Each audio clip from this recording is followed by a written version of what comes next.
Hello and welcome to Pushing Back, Ukraine Daily Brief. As the war enters its 883rd day, these are the main developments from the past 24 hours. The update from the General Staff of the Armed Forces of Ukraine. Russia has lost approximately 573,510 troops in Ukraine since the beginning of the war. The number, which has not been independently verified, 1,210 casualties over the past day. According to the released Ukrainian figures, Russia lost 11 tanks, 24 armored combat vehicles, 45 artillery systems, 1 air defense system, 53 drones, 1 cruise missile, 86 vehicles, and 3 pieces of special equipment. The Russians launched 107 combat clashes and carried out 46 airstrikes, including 65 anti-aircraft missiles on the territory of Ukraine. They also used 466 kamikaze drones and carried out 3,163 attacks on the positions of Ukrainian troops and settlements using various types of weapons. In its latest intelligence update, the UK's Ministry of Defence reports. The Kremlin claims its economy is thriving because of its illegal invasion of Ukraine. The Kremlin is lying, inflation is double the central bank's target, and war expenditure is creating unsustainable growth and an overheated economy. In its latest intelligence update, the Institute for the Study of War. The Russian military has recently expanded the Russian Central Grouping of Forces area of responsibility in Donetsk Oblast, suggesting that the Russian military command has deprioritized the grouping's previous task to act solely as an operational maneuver force in the Avdiivka direction. The Russian military command may instead be tasking the Central Grouping of Forces with overseeing the bulk of Russia's main offensive efforts in Donetsk Oblast.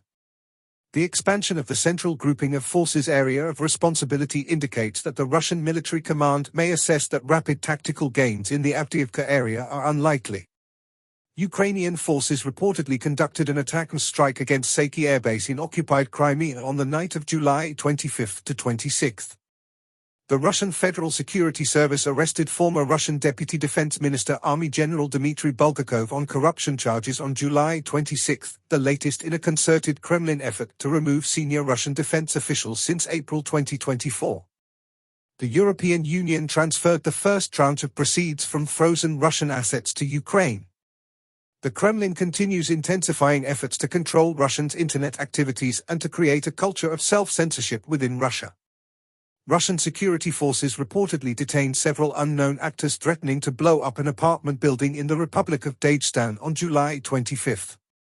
The Royal United Services Institute reported on July 22 that the Russian intelligence services appear to have further integrated Russian forces' cyber and conventional capabilities.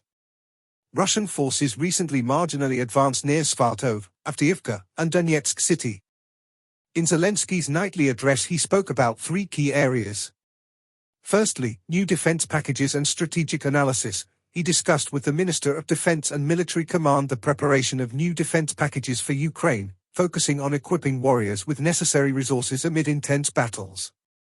The meeting analyzed the situation in critical areas, particularly the Pokrovsk direction in Donetsk, which is a primary target of Russian attacks. Reports from Commander-in-Chief Syrsky emphasized the need to strengthen Ukrainian positions and inflict significant losses on the occupiers. Secondly, acknowledgement of precision strikes and impact. He praised Ukrainian warriors for their precise strikes on Russian bases and logistics in occupied territories. He highlighted the importance of these operations in asserting Ukrainian sovereignty and saving lives by targeting Russian airbases and military aircraft. He expressed gratitude to the warriors for their accuracy and effectiveness in these critical missions. Lastly, state awards to defenders. Several decrees were signed by Zelensky to present state awards to various units and individual defenders from the Armed Forces, National Guard, and State Border Guard Service.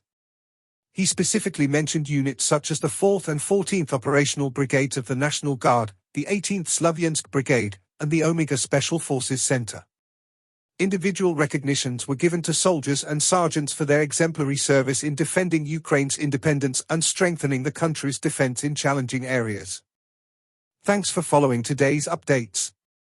Please don't forget to like and subscribe for more content. We'll return tomorrow with the latest news on the ongoing conflict.